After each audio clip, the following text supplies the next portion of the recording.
make about nursing homes. Completely incendiary. Been there, done that. Within each of your counties. I actually went and testified in Orange County in support of nothing more than an RFP. There were 150 people in the room, 149 people were opposed to it, and then there was me. But I'm used to that. So Eddie, what was going on? Why did you take this on? Mike, same thing, you know, in Ulster. What's happening and why is this issue now at the forefront? Well, first of all, a lot of people said you're crazy for taking it on, but we did. Here's the issue, and Bill Steinhaus said it best. He said it was one of probably the best decision in Dutchess County ever made for the future of the county, was getting out of the nursing home business a few years ago. We have realized, we, and I say we because it's all 62 counties in the state of New York, realize that that is a business that government should be out of.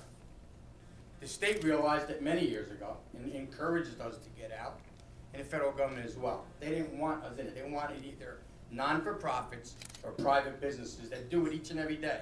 That's what they do for a living. That's what they understand. Governments do a lot of things. And it's a very complicated issue. And it's a very emotional issue. So emotions take over for good, sound business decisions. That's what happens. But I can tell you this, the facts are, there are at one point 60 or 62 nursing homes public in the state of New York. There's now 35. Of the 35, 10 are either under study, under review, some are closing, some are selling. So that means you're going to be down to 25. And then from there, it will go to 0. It has to go to 0 because that alone will put bankruptcy on counties that still have it. In Orange County, I can speak to that very well. I asked 8 years ago in my State of the County address to let's start the review, start to look at it, start to do our due diligence, start to study it on what our future needs and our future concerns with our nursing home will be. And how do we provide that service? Because it's still a service, very needed. At that point in time, pushback from the legislature, I need 2/3 of a vote of the legislature and I served as a county legislator, so I get that. Now as an executive, it's a different role. I get that as well. So, but I knew I needed 2/3 vote in order for that action to occur. Pushback, pushback, pushback. The money started escalating. I said then, Orange County was putting $2 million a year in of taxpayer dollars.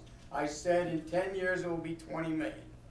Well, it's been about 8 years, 9 years, and we now, last year, for this 12 budget for this year, we will put in $19 million of county taxation to keep a facility open. At one point, it was 520 beds. It's now down to 360 beds because of the Burger Commission imposed on us state law. You will do certain things in your nursing home and reduce your beds by 106. We did that. We're still waiting for Albany to give us the $7.8 million to help us do those programs that they wanted us to do, and we're still waiting for that money. But that's a whole different issue. So I said it's now time to take that on. My staff around me said, you got to think about it. I said, no, I'm doing what's right for the people. We can't be in that business. So we finally got them to act very quickly, because what I did in my budget address, I said that I will only fund it for 6 months. July 1st, we're locking the door on the nursing home. That got action real fast, which I knew would. Legislature started acting. We now have an RFP written, ready to go on the street next week. Hopefully they get returned back in 5 weeks. We're accelerating this entire program. I've had about 12 buyers already call me. I won't speak to them. I put their letters in our file. They'll get the RFP. We'll go out. Hopefully, we will get a buyer to sell the facility. I never wanted to close it. But I knew if I did not take that action to close it, we would have had nothing. And we simply cannot afford $19 million. Going up from there, 23 next year, 28, 32, 40, and go to $50 million and my total tax levy is 1.3 million, 103 million, so you just can't do that. So we're getting action, Jonathan. Some of the steps we took made it happen, which we're okay with. We're gonna get an RP. I think you'll see the facility closed, sold, not closed.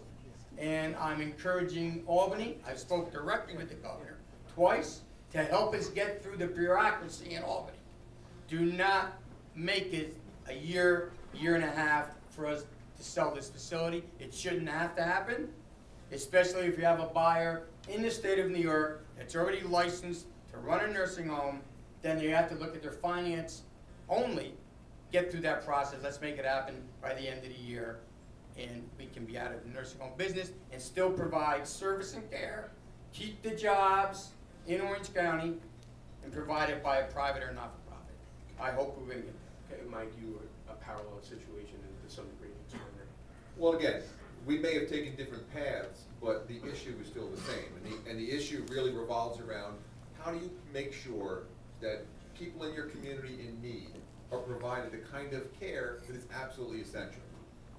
Well, the answer for so many years, again, when counties got into this, is because nobody else was there to get into this. The problem was extracting themselves from a situation when they weren't the only nursing home in town, when they weren't the only one providing that care, and again, in a situation in which you're forced to make very difficult choices. Being the county executive means being on the tip of the spear. We don't get to hide from issues, we don't get to take legislation and talk about it, what we do is we make decisions exactly like a CEO does. That's what we do. And when you look at the situation, you have to say to yourself, if there are others that are able to provide high quality care for people in need, why won't you do it? Why won't you get out of this business, get out of the way, and allow that care to be provided? Because if you could save those dollars are not just, again, situations in which you go spend more programs, they're dollars that can go back to taxpayers. It's a matter of being able to understand how you properly deal with this. If you're going to be burdened by Medicaid, if you're going to be burdened by these other things, you need to be able to address things like your nursing home if you're going to keep cops on the streets, if you're going to keep your community college open, if you're going to do the kinds of things that we all look forward to when it comes to quality of life issues. Those things hinge on the decisions that come with exactly that. And again, I'm sure Eddie garnered no joy in dealing with that issue. I'm sure I can assure all of you I have at least 1 or 2 extra ulcers out of this whole situation. But the truth of the matter is still this. If we're going to deal with tough issues, then we need to step forward and find creative ways. Now, we found a way to be able to do this. We call it a compassionate alternative to closure. It will take us a 2-year process. We will move through this situation, and we'll make sure this nursing home gets transitioned into private ownership. But again, ultimately, we have to make sure that we are able to run and properly spend your dollars.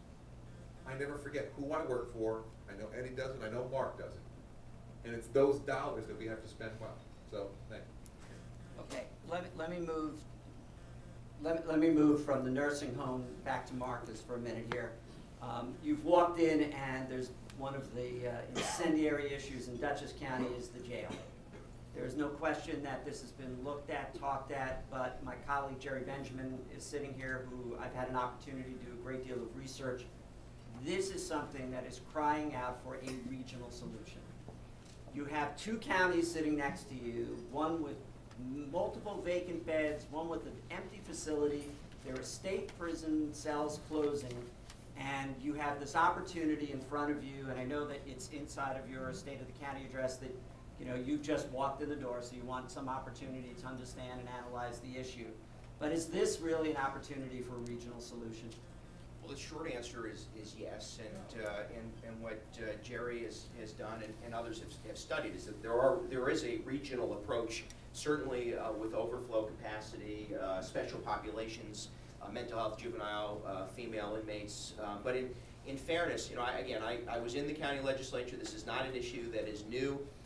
My predecessor felt it didn't rise to the level of critical mass to confront. We have a housing out policy that I think builds the Ulster County Jail. Not all of it. Clearly, clearly not.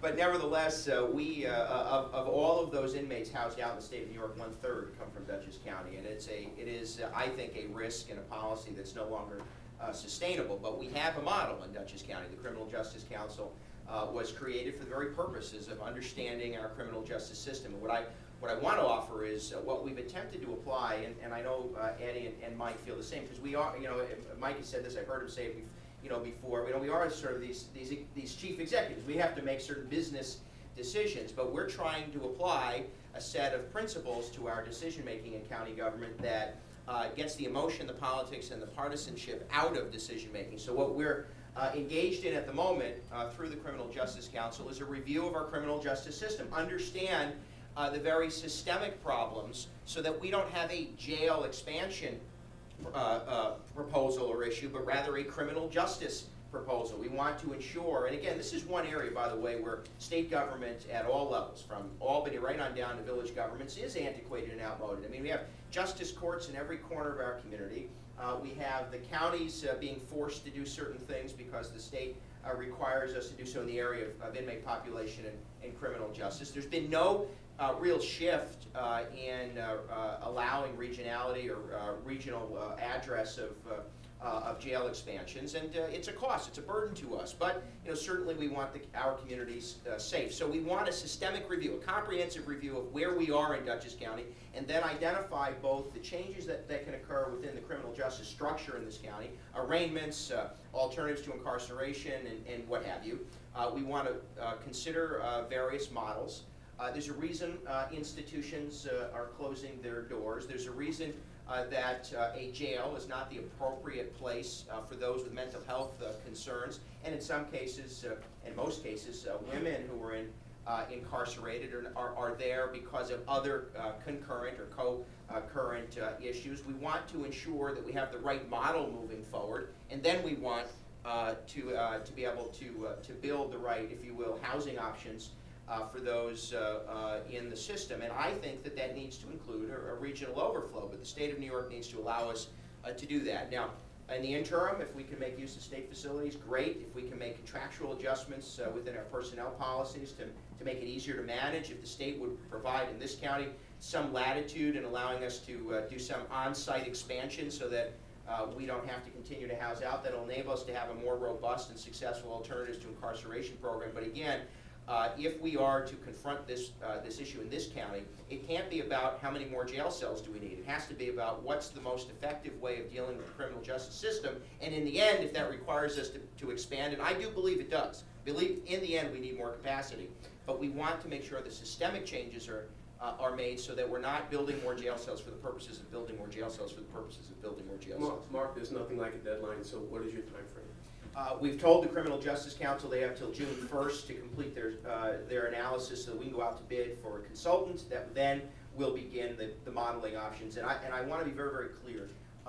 There are very sensitive populations that need sensitive address. And in this county, in one of the areas that I know we are all facing concern, the delivery of mental health services in Dutchess County, a major cost driver.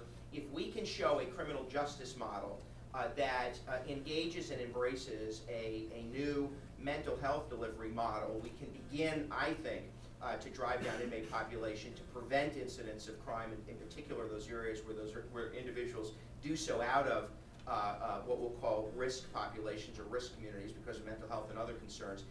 We can slow the rate of growth of inmate population, we can address the criminal justice structure, and we can build a structure, if you will, in the end, that provides the right housing options. So June for an RFP, and then from there, we'll accelerate the process to move forward. To what end, in terms of it's February 2012, by the end of the year, should people My gosh, see you've been in office for 40 days, really? Well, Mark, but you also you've been around the issue for a lot longer. It's a big government, John, we're going to move this process as quickly as is responsible. But at the same time, we're advocating at the state level for the kind of changes that might enable us to engage in some sort of regional. There are a couple facilities that have space. Why build if we can at least allow some of our population to be housed elsewhere. But again, we're going to accelerate the process. It is my expectation to move forward with a conclusion, certainly within the only term I've been granted. I can assure you, John, we have one heck of a bargain on a barely used jail. If you get down to $50 a day, I'll take it.